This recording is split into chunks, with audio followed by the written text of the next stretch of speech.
पढाइ नि बजे ए दिदी माइली दिदी माइली दिदी होइन हो के गर्दै हुनुहुन्छ लो पाहुना पाहुना पानी बढाउन पर्यो हजुर यो बहिनी पो रहेछ नमस्ते नमस्ते लो हे नमस्ते नमस्ते दिदीलाई अनि आज कति कामले बाटो भुलेर हो होइन के गर्दै हुनुहुन्छ यसो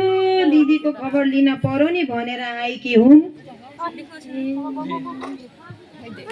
के गर्नु र बहिनी घरको धन्दा त हो नि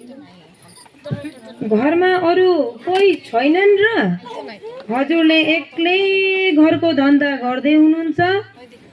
छ न त बुहारी छ होइन हो दिदी छोराको बिहा गरेर धेरै पढेकी बुहारी आउनु भएको छ अरे भन्ने सुन्थे कति पढेकी छिन् र बुहारीले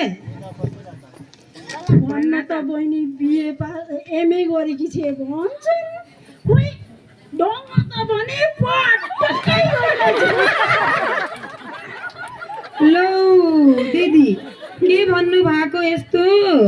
पढे लेखेकी बुहारी पाएर पनि कस्तो कुरा गर्नु भएको होला नि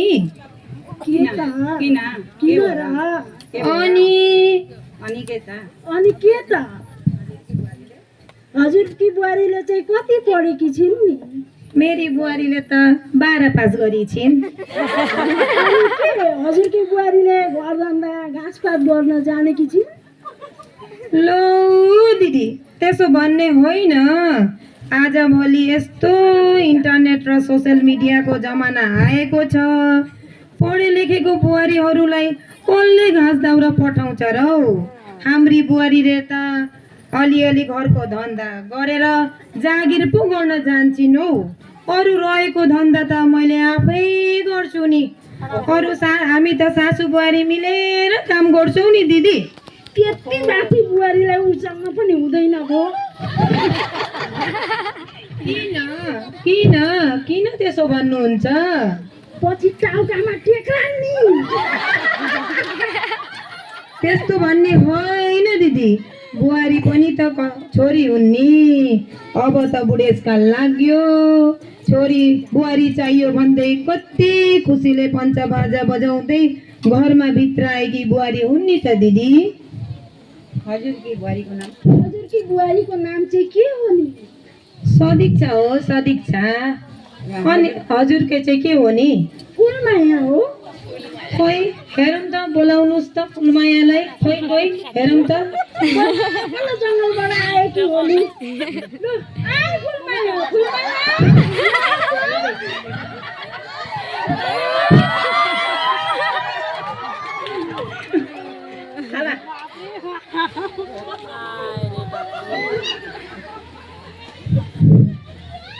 नमस्ते नमस्ते मेरी बुहारी भाग्यमानी भयो नानी भाग्यमानी भयो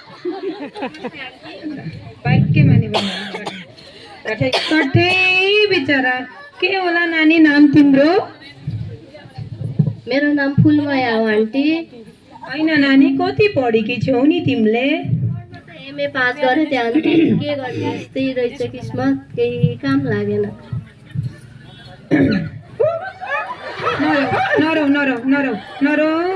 नरौ नानी बस नरौ ल बस नानी ल नरौ ओहो दिदी हजुरले यति राम्री बुहारीको के हालत गरेर राखेको बुहारीलाई कहिले पनि हेला गर्न हुँदैन दिदी हजुरको पनि त छोरी होलिन् बुहारी पनि त कसैकी छोरी हुन् यिनले पनि त आफ्ना जन्म दिने आमा बुवालाई छोडेर ससुरालीमा आएर आफ्नो घर संसारलाई उज्यालो बनाइछिन् जहाँ छोरी बुहारी हुन्छन् त्यही घर उज्यालो हुन्छ नि दिदी अनि मैले के गरौँ त ल सुन्नुहोस् दिदी हजुरले पनि आजबाट बुहारीलाई छोरीलाई जस्तै माया दिनुहोस् तब हजुरको जीवन सुखमय हुनेछ यसरी बुझाउने मान्छे मैले कहाँ पाउनु र बल्ल पो मेरो आँखा खुल्यो नि किन म यसो गरौँ र आजदेखि म मेरो बुहारीलाई पनि जागिर खिलाउँछु जागिर गर्न पठाउँछु र साथै म घरको धन्दा सबै गर्नेछु नरौ बुहारी नरौ आजदेखि म तिमीलाई छोरीको घरमा